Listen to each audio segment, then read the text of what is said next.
भारतीय क्रिकेट गलियारों में उस वक्त हलचल तेज हो गई जब बांग्लादेश क्रिकेट बोर्ड ने T20 वर्ल्ड कप भारत में खेलने से इनकार कर दिया। मामला सीधा ICC तक पहुंचा, लेकिन बांग्लादेश की यह अपील वहीं खारिज कर दी गई।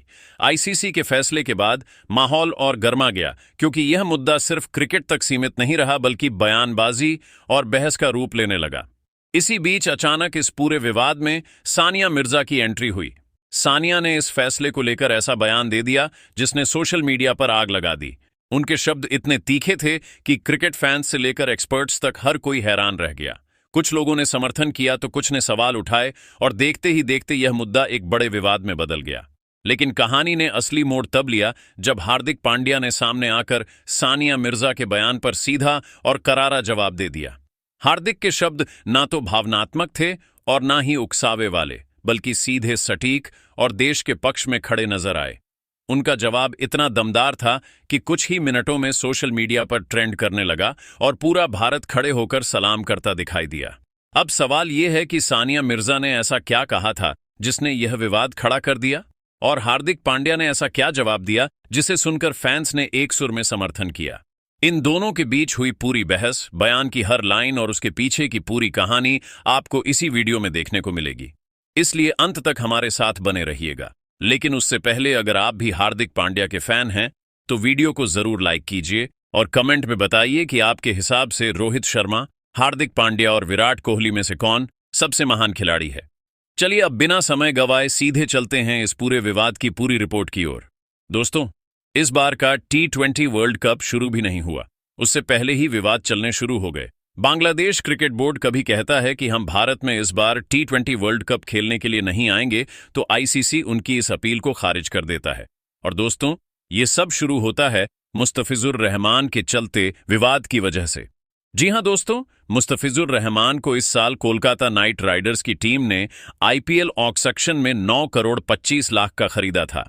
और दोस्तों, मुस्तफिजुर रहमान से उम्मीद लगाई जा रही थी कि वो अंतिम के ओवरों में कोलकाता को जीत दिलाएंगे। लेकिन दोस्तों, BCCI के फैसले ने यह साफ कर दिया था कि कोलकाता की टीम मुस्तफिजुर रहमान को मौका ना दे और तुरंत रिलीज करे, क्योंकि दोस्तों, बांग्लादेश में जो हिंदुओं के ऊपर अत्याचार किए जा रहे हैं, दिन पे दिन उनको वहां से भगाया जा रहा है। BCCI ने इस मामले को सख्ती से देखा और दोस्तों, तुरंत बांग्लादेशी खिलाड़ियों को बॉयकॉट कर दिया।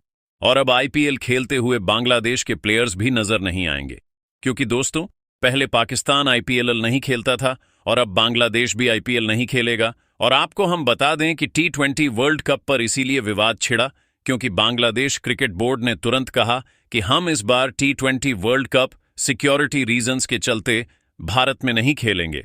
और दोस्तों, आप तो जानते हैं कि BCB ने यह फैसला अपनी अकड़ में लिया। और दोस्तों, अगर बांग्लादेश की टीम भी भारत में अगर T20 वर्ल्ड कप के मुकाबले नहीं खेलती तो बहुत सारे मुकाबले इस बार श्रीलंका में करवाने पड़ेंगे और इससे भारत को एज अ होस्ट नेशन काफी ज्यादा नुकसान होगा, और ऐसा बिल्कुल भी BCCI होने देना नहीं चाहेगा। और आपको हम बता दें कि BCCI के इस फैसले का विरोध अब सानिया मिर्जा भी कर रही हैं।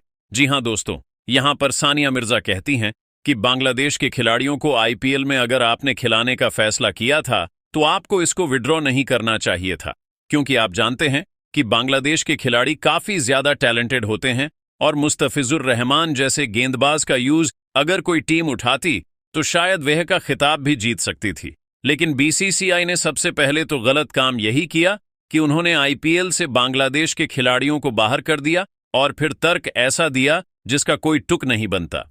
अगर बाहर से यह खबरें आती हैं कि हिंदुओं के ऊपर बांग्लादेश अत्याचार कर रहा है, तो और भी कई देश हैं जो कि हिंदुओं के लिए स्टैंड ले सकते हैं, लेकिन कोई भी एक्शन नहीं ले रहा है।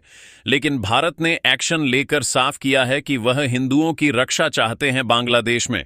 हालांकि दोस्तों, फिर सानिया मिर्जा को मुंहतोड़ करारा जवाब देते हुए यहां पर हार्दिक पांड्या कहते हैं कि अगर आपको भी